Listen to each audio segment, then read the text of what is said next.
Hi, I'm Zibby Owens, the creator and host of the award-winning podcast that you're listening to right now. Thank you so much, called Moms Don't Have Time to Read Books. It is a daily podcast, 365 days a year, and each day we talk to an author about all of the things related to their career, their book, their life, and more in 30 minutes or less, because who has time?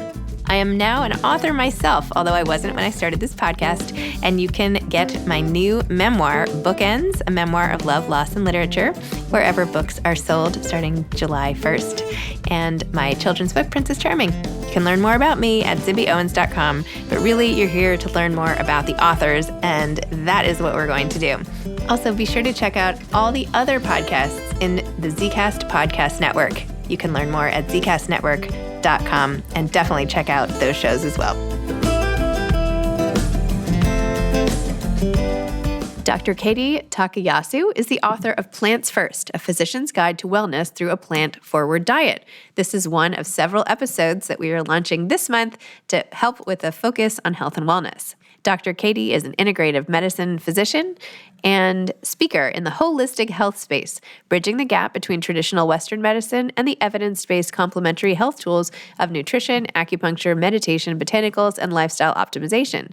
She works one-on-one helping patients to recognize their own innate wisdom for finding balance in the mind, body, and spirit, and in group settings with a gentle but effective Dr. Katie Detox, a jumpstart to reclaiming wellness and lifestyle balance by harnessing the body's natural wisdom for detoxification, available in 5-day and 10-day guided resets. She loves being with other people who bring her joy, especially her husband and 2 sons. Welcome, Dr. Katie. Thank you so much for coming on Moms Don't Have Time to Read Books to discuss your book, Plants First, A Physician's Guide to Wellness Through a Plant-Forward Diet. Oh, I'm so glad to be here. Thank you for having me. This is fantastic. Well, as Dr. Katie knows, I am currently in the car doing this podcast, which is literally the first time I've ever done this, but I'm trying to fit in going to a kid's sporting event and also my work. So here we are. Oh, I just love it because I find often that moms are just not as real with themselves as we really need to be. And this feels very real. So thank you. Well, it's perfect for your book, which is also very real, as you share a lot of really personal stuff in the beginning before you give us basically the secrets to better health and living and wellness and eating and balance and all the rest. So why don't you tell listeners a little bit about your book and your journey really to getting to this place in your life? Because I found that absolutely fascinating. You know, it was so, thank you so much. It was so important for me to share my own journey as part of this process, because I think all of us, when we see people who seem to, quote, have it right or have it all going on, that we forget that everybody struggles and everybody has moments in their life that are just unbelievably, sort of just change things and sort of set them on different pathways. And my journey started out in Northwest Ohio, literally amongst some cornfields, and as the daughter of a family doctor. And I saw what it meant to be a real doctor as a kid, and just this beautiful sort of way that you could take care of someone. And through that, I think mostly through boredom, actually, I struggled with my weight when I was a kiddo. And it really caused me a lot of shame and embarrassment. And it really wasn't until medical school when I really felt the pressure of just all the things coming down on me all at once that I recognized what it meant to actually feel so anxious that I wasn't hungry anymore. And I so remember coming home that first break from school and my grandmother saying, "Gosh, you look great." And I'm like, "Oh my God, this is coming at the highest cost," because everything smelled like formaldehyde to me. And then I sort of got through different stages of that, mostly surrounded by community, and figuring out what was going to actually support me, and started eating a little bit healthier. And then I got to residency and I wanted to be pregnant with my little people. And I wanted to become a mom, and that wasn't an easy journey either. And so I kind of found myself in a yoga class, kind of broken in a place. And at the same time started acupuncture and stopped eating hospital food and doing all the things that I think really now lead to a very holistic lifestyle.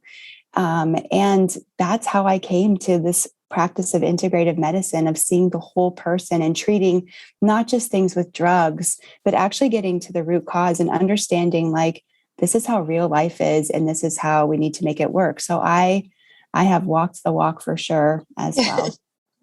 Wow. Yeah, I was really, I was moved by your story, and especially the part where you were trying to navigate this very, very stressful job, and how you showed up sometimes to be a resident. You didn't even know you were going to be overnight working for 30 hours straight. And you just had to like, you couldn't even like go to the bathroom without pretending you weren't the nurse who was calling you, which is very impressive, by the way, that you could even stop in the middle. But anyway, I know that's like a conversation for moms, right? Where you're like, you can stop midstream. Kids make everything different. I mean, impressive. But also just knowing how intense that is, and how honest about how the fact that you and your husband just all you could do on the one day off is just like eat pizza and red wine on the couch. Like, how else do you recoup from such an intense thing? Not to mention the emotional. I mean, I always wonder about doctors, especially the rotation you were in, like the young kids and everything. Like, how do you separate that? How do you possibly like build a wall and then be like, okay, now I'm going to go out to dinner when you've had this really intense on the job feeling? Wait, tell me a little about that, because I always wonder that about doctors. I think it comes back to this whole mentality of work hard and play hard and pushing the body to its limits. And, there's supposed to be some like amazing thing that you learn about yourself when you push yourself like sort of beyond the capacity of yourself to like even take care. And I think that's what residency showed me, was that there's, as much as we, want to learn and we want to help and we want to become this noble thing in life, that for some it comes at a high cost. And I often wonder, like, what, the purpose of that high cost is for me to be here doing this. And for that, maybe it is worth it. But could we make that journey a little bit more gentler for those who are coming up behind us? Because it is true that there were so many moments where I was just like so tired that it didn't matter what you were put in front of me, any kind of comfort. There was no comfort other than lying flat and trying to sleep. And of course, at that time, I was also like anxious. And so, try to mix extreme fatigue with anxiousness, and all at once you have a recipe for insomnia. And that was the first time that I also struggled with my own sleep. And it's not an easy thing to kind of unravel, but it's slow and steady things that I figured out along the way that made the difference ultimately. And and I was thinking today about you and about this beautiful podcast that you have, that moms don't have time to read books. But I think I thought about like, why do we read? I read for comfort. I read because it's information, and I genuinely love to learn. But ultimately it's because it's a source of comfort for me. And I feel like in this day and age, like, we don't as people have time for comfort, and moms especially, because of our demands. And I want more comfort in my life. And, I want my patients to have that too. Well, they can just listen to the podcast then. There you go. There you go. That's right. That's true. right. I should just market through doctors. It's like a missed opportunity. I know it's totally true that finding the people that you connect with and that know the message is good. But that's really where Plants First sort of started, really, is in my mind, with this idea of like, I'm going to stop eating hospital food because hospital food does not make me feel well. I remember, like, we would get free food at Columbia, and at the time it would taste so good. You'd be like, oh my God, I just want these burritos, because it would just be comfort again. And then you'd feel terrible 2 hours later and like, so tired. And so I started packing my lunch, and that, I think, was a really crystallizing moment for me. One, because it caused me to have to be prepared to do that. Probably two, strengthened my immune system because I was at risk of like foodborne illness at like any time because I was carrying it around without access to a refrigerator, which is now kind of like, gross.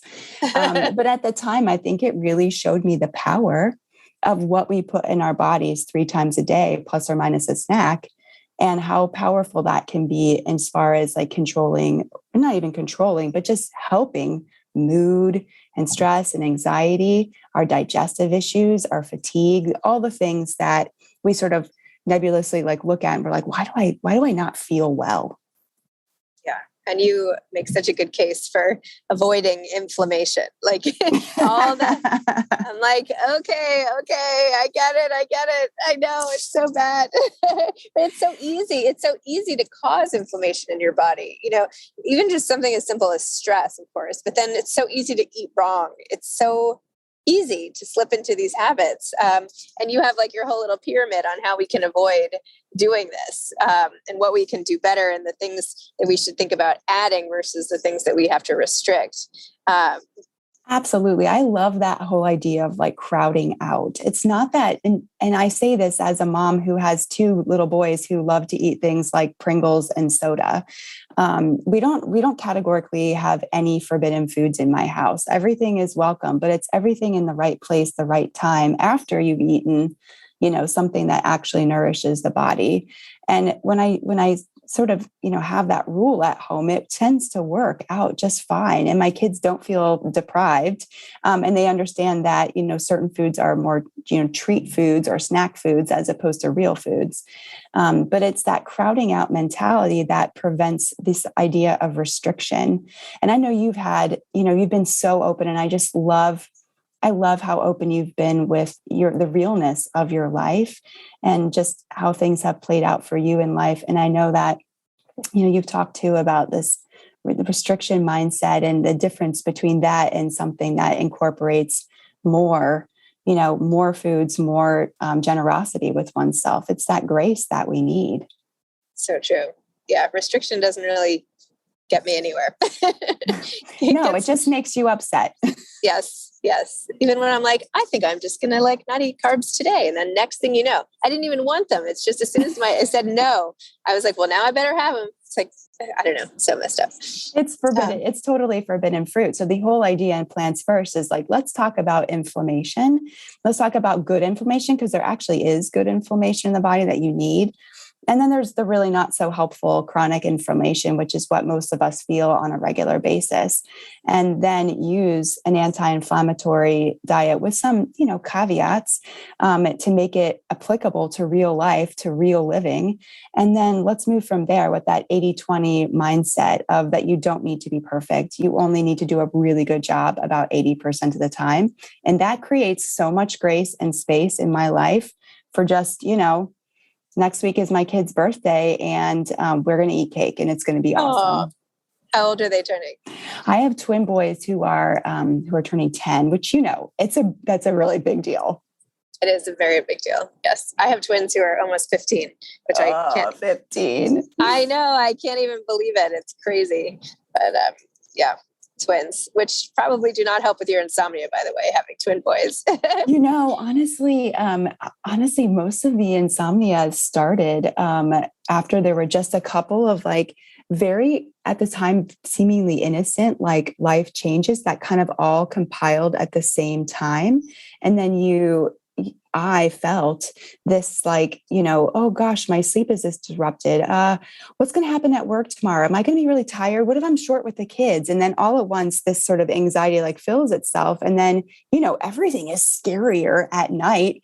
And so it's like all these life circumstances kind of get us into a place where if there's anything kind of unbalanced or a little bit, not completely, in check, it becomes scarier and kind of out of control. And that's how insomnia starts for so many people. It's very innocent. It's just worry about not being able to kind of regulate things. I've literally when I wake up at 4, I want to like get out of bed and go, right? It's very hard. So I've been like, I've had to do these breathing exercises to myself every night. Just like, I'm going to take a breath that takes 10 seconds. And I'm just going to do this until I fall asleep again, because I'm not going to let myself get out of bed. Oh, yeah. If we can police the mind, especially when it comes to sleep, about relaxation and just get out of like the headspace of thinking, often the body just knows what to do. And that's also like a big premise of like what I talk about in the book, is that we need to create the circumstances in our life that actually allow us to succeed. And overthinking and overdoing and overjudging is a chronic problem for many of us who are high achieving, women and high achieving people. I always say at nighttime, it's not what wakes you up, it's what keeps you awake. And so you might wake up because you roll over in bed, or your bed partner snores, or you have to go to the bathroom or whatever. But going to the bathroom in the night doesn't keep you awake for 3 hours. It's the thinking that ensues thereafter, right? And there you find the problem. So I love breathing exercises, and something as simple as like imagining numbers and where you're sending your breath in your body and really being present with it is often enough to short circuit that unhelpful part of the brain that just wants to fire, because we want to be, human doings, not human beings. Yes, very true. You also give a lot of really amazing looking recipes, particularly the chocolate mousse. I'm like, why do I go right to the most decadent of all these recipes? Well, because it's really delicious. That's why. Yeah. Extra dark mousse. So when you were figuring out, and what I also liked is there aren't so many recipes. I think some cookbooks, you're overwhelmed. It's like, what would I ever make first? But not only do you have just the right amount of recipes, but then you give us like, here's what you should, day 1, day 2, day 3. And the way you do it, I was like, you know what? I can actually do this. Like these recipes, these sound really good. And these meals sound good. Like how great to wake up to like a morning glory muffin, or, one of this granola that you make versus like the banana that I grab, So. Well, food is information. Food is love, and food is comfort, and food is a process. I mean, cooking can be actually very helpful for people as a sort of therapeutic exercise. I really never understood that until I discovered my love of being in the kitchen, which is kind of new for me. That wasn't a thing that I had prior to 5 years ago. But the way that we fuel our bodies with food really matters. And it's that magical balance of fiber, fat, and protein, along with flavor, as those in my circle like to say, that really makes food so worthwhile and so nourishing. And that's the difference, right, between grabbing a banana and eating a morning glory muffin, for instance. First of all, the morning glory muffins are kind of magic. I just have to say, if you're going to make one recipe for your family, that's the one to start with, because it's really tasty. People love it. It's not super hard. And then you can freeze it, which also makes it really great for grab and go if you need to make a double batch and store them.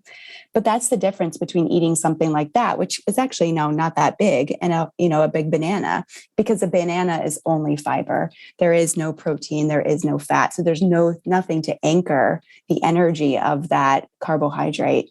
And therefore you have a different response in the body. And in the end, it all comes down to biochemistry. What is this food actually doing to my body? And then when you have the right balance for you, and everybody's like a little bit different, then your body rewards you and you feel great, and your hunger is satiated for, several hours. But if you ever eat a meal or snack and you're like not hungry for 6 hours or more, you overdid it.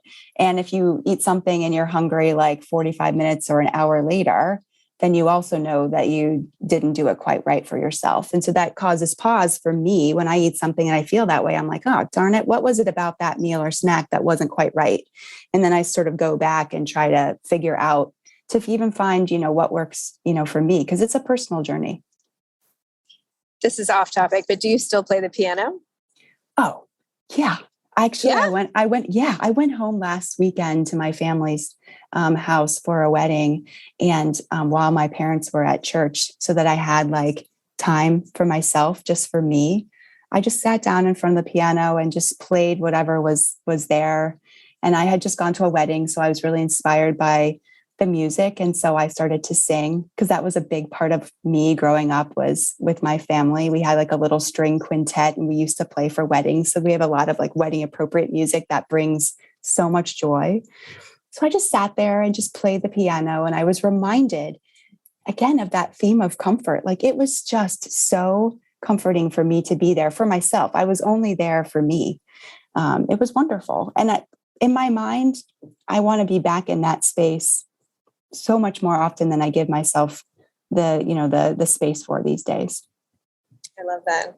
Well, it's like whether it's books or piano or exercise or yoga or whatever. And I know you've had such a great relationship with yoga and everything, like just finding what works for you and that you can somehow fit in with your life. It makes all the difference. Oh, yeah. I mean, that's like, I call that your wellness intuition. It's like what you know to be true about what makes you feel good. And it's like that particular amount of protein every day, or it's that type of exercise. Maybe for me, it's a gentle exercise. I think a lot of women over exercise in our circuits. I don't know if you see that amongst your friends or people that you hang out with also.